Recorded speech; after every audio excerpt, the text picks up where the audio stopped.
Umalma si House Speaker Martin Romualdez sa illegal na presensya ng Chinese personnel sa Sandy Cay na bahagi ng Pilipinas. Partikular na tinukoy ni Romualdez ang deployment ng mga tauhan ng China at pagbabalandra ng kanilang watawat na anyay walang saysay at hindi makakaapekto sa lehitimong soberanya ng Pilipinas sa teritoryo at exclusive economic zone. Ipinunto nito na pag-aari ng mga Pilipino ang Sandy Cay at hindi na mga lumalabag sa international law para lang magpakita ng desperadong pagpapakita ng puwersa. Tinawag din ng speaker na desperado at cheap stunts ang mistulang inspection activities ng China Coast Guard na organisado at layon lamang na manlinlang at palakasin ng illegitimate claims. Ipinaalala ni Romualdez na ang Sandy Cay ay matatagpuan 4 na nautical miles mula sa Pag-asa Island at nasa jurisdiksyon ng Pilipinas.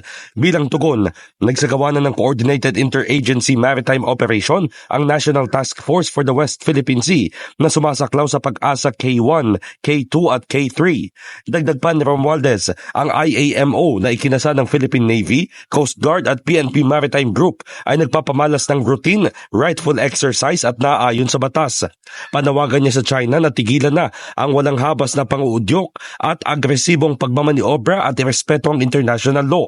Tiniyak naman ng leader ng Kamara na patuloy nilang susuportahan ang pagsisikap ng executive branch at security forces na ipagtanggol ang teritoryo ng bansa.